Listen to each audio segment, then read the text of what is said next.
Recent police figures show that drug driving has increased 3 times that of drink driving. What's the impact of this on your workplace? So just 5 years ago, the police were catching on average 800 drug drivers a year. That was across England and Wales. Since 2015 and the introduction of the new law allowing the police to use screeners like the Drug Wipe 3S, at the end of 2019, drug drive arrests had grown more than 20 to 30-fold in various forces. And on the police's own statistics, they will catch a drug driver, 2 drug drivers, for every 3 drug wipes that were used. We work with several police forces on very detailed performance figures, and not only have we seen these individual forces catching more than 2,000 drug drivers in each year, but also that 2.5 to 3 times more drug drivers than drink. Especially, and these figures I'll show you later, especially in lockdown. Something that came up from just 10 minutes ago before we started, Northumbria has just posted a 300% increase in these last couple of months, these COVID months. So we are talking significant in any way of that word. So at this point, I'd like to introduce Paul Mountford to discuss a particular force, Merseyside's figures, and also the work he does with his company, Road Safety Matters.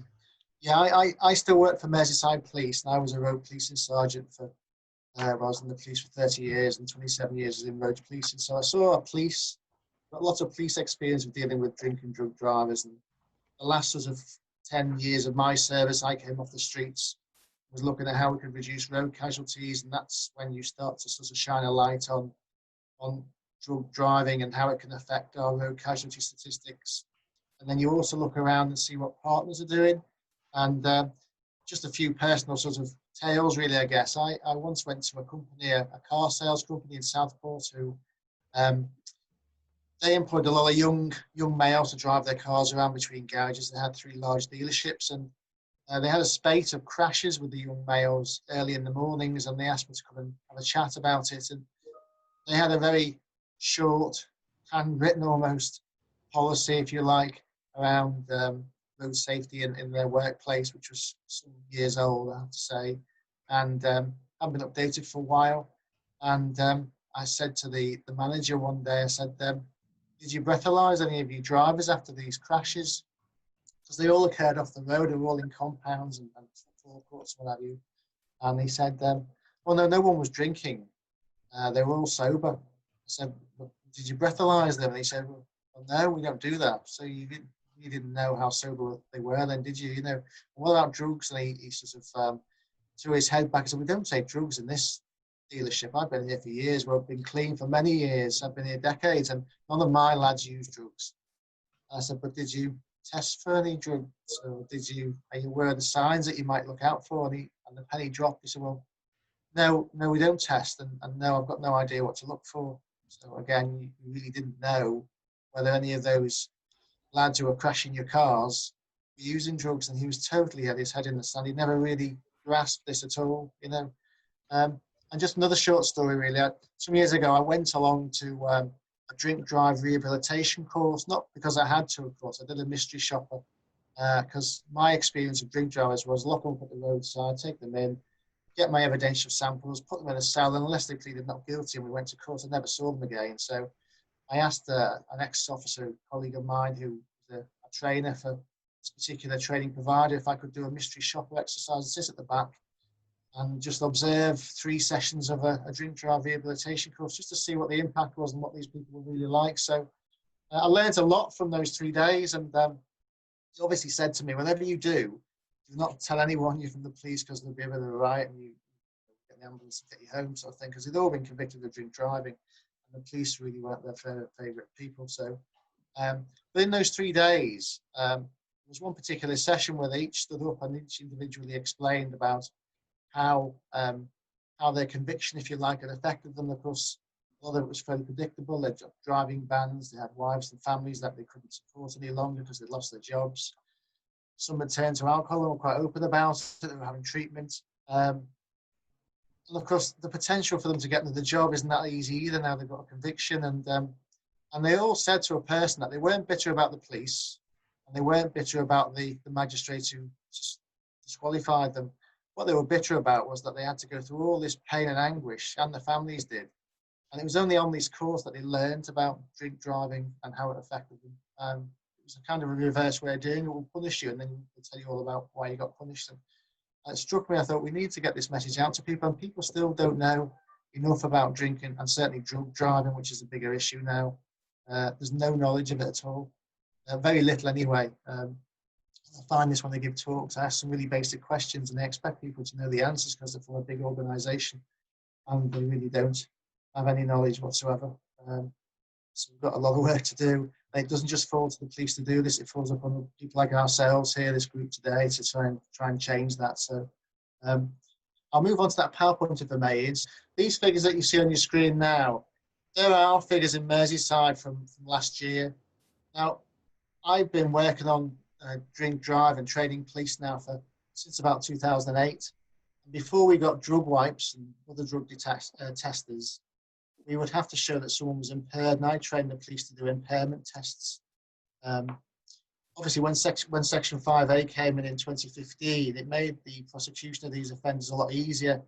But in 2014, just to give you a picture of what our drug climate was like in Merseyside, we would arrest around 125 drivers a year for drug driving, and we were one of the leading forces then. That's 125 a year.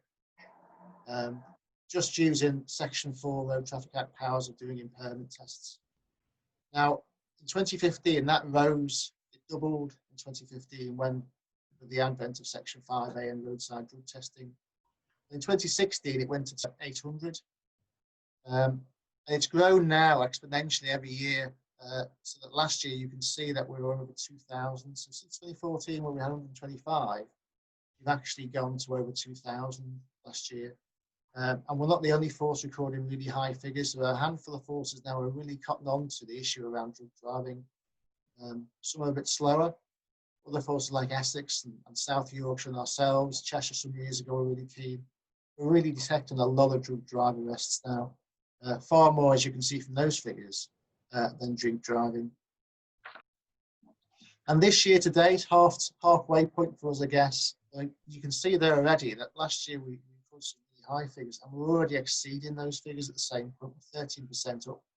It doesn't bode well for the next 6 months, based upon the fact that in the last 2 months, we've seen a really, really sharp rise during lockdown of drug driving. Not drink, but drug driving.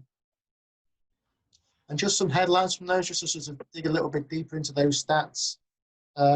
Only a third of those drivers were unemployed. All the rest were in employment or professions, if you like. And there were a lot of professional drivers, HGV drivers, couriers, dispatch, taxi drivers. You can see there 22 in 6 months. Last year, I think we had over 50 in a year. And I'll come back to taxi drivers a bit later on. The other thing that's standing out for me when I look at arrests, we always record occupations. You can see those trades that feature quite a lot. And the fact that 9 times out of 10, they're driving a works vehicle like a van. But painters, decorators, window cleaners and fitters. I would say on average, if I was to stop a dozen of those any time of the day, there's going to be 2 or 3 of those drivers who possibly have used drugs. A lot of them are self-employed, they're hard to reach. Those that do work for companies now, we are trying desperately to reach out to those companies and let those, the police, people like myself, come in and speak to managers and staff, give them some input about what to look for. Strange one with care assistants, really, I'm not too sure, but we see a lot of those, say a lot, 12. 12 doesn't sound a lot, but we've never had that many before. It just illustrates the expanse of this problem, if you like, that lots and lots of people now are indulging in drugs. And the ages, 28% of those drivers that are caught drug driving, so over a quarter are young people, far more than drink. And again, with the drug drive, it tends to be a slightly older demographic, 26 to 40. But a lot of our people that we do catch, they do have convictions for some fairly serious offences. 57% drink and drug drivers that should be there are weekends, so just over half. But the other half is midweek. And like I say, despite the lockdown, where fewer people should be driving and moving around, we have seen this sharp increase. In the last 2 months in particular, over 500 drivers in 2 months. You think 6 years ago we had 125 in 12 months. That's just in half the time. So it's a really shocking stat. That was that figure of 28% of drug drivers and 13% of drink drivers, 17 to 25. It just shows that the younger ones, the focus on the drugs. It then went to 50-50-ish, 26 to 40 onwards. Now, I read into that the above data shows the higher percentage in the youngers, but I'm asking myself, is this a problem in the workplaces as the older generation are more used to just alcohol, and yet we're the decision makers? That's an issue I come across, that really the older we get, I'm probably the oldest in the room, the less we know about what's happening down at the ground. And just to highlight that, I'd like to talk about the various figures that we're seeing. So we've got Essex, West Yorkshire and Merseyside, Paul's force. So in 2019, we had 3 forces there with drugs, with Paul's force being the first one to break the 2000s. But just look at the next column, which is the drink in the same time. Both Essex and Merseyside significantly went past their drink drive with their drugs, whereas West Yorkshire, they're quite heavy on their drink testing, but they were building very quickly on their drug testing. If we go into the second pair of columns, the first half of 2020, we can see the situation there with drugs being more than drink in each occasion. And with Essex, we want to highlight the fact that it's 2 to 3 times as much. Looking specifically at Essex's April and May, we're looking there at 226 against 86. We're looking at 331 against 127. That calculates at 2.5. If you add in a thing that the police use, which is failure to provide, I'm told that most of these failure to provides are coming from people who know that if the judge sees how much drug they've actually had, there will be a serious issue. They'll probably get banned for a couple of years. So it's the easier route for them is to take a failure to provide and just get 12 months automatic ban. So coming back to the round table, if this is the result from just 3 or 4 of our 44 forces, what do you think the true picture is? Is this a surprise to anybody? And are you seeing this in your workplace?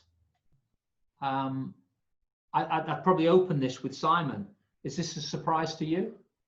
It is absolutely a surprise to me, and I'd echo your point. I think you made the point initially in your intro as well, and Paul made it about people of our age group not being aware of the situation. You know, I'm in my early 50s, and drugs just weren't a thing when I was at school. The first time I was ever offered drugs, I was 18 or 19 at a rock concert, I think. Whereas, you know, now I've got 2 teenage children, and I'm well aware that drug use is widespread throughout most years of secondary school. So, and the thing I find particularly concerning now is, you know, with my son 17, he's learning to drive, as are lots of them now.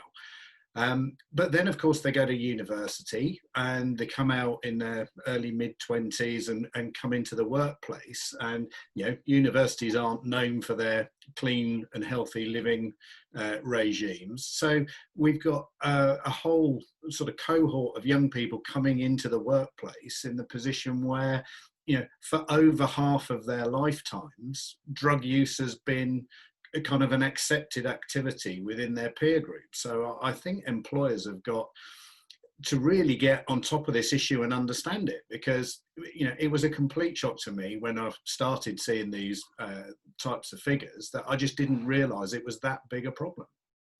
I think this has come down to the crux of the problem. It's the whole difference in age groups, in culture, in terms of generations. The younger people, which you quite rightly say, it's common practice now to use these drugs, and those decision makers, a lot older, probably our age, aren't aware of the problem.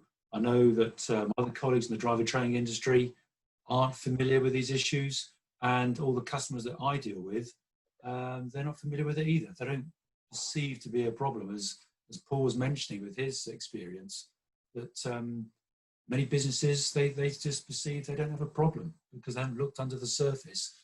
It's all there just bubbling away, waiting for a serious incident to happen, and to bring those companies into serious brand reputational damage if they're a wholesale brand around the country. So yeah, it's a growing issue. It's something I'm concerned about. It's really interesting about the Paul's presentation about some of the statistics. Really scary for me in terms of the statement, a significant number of professional drivers.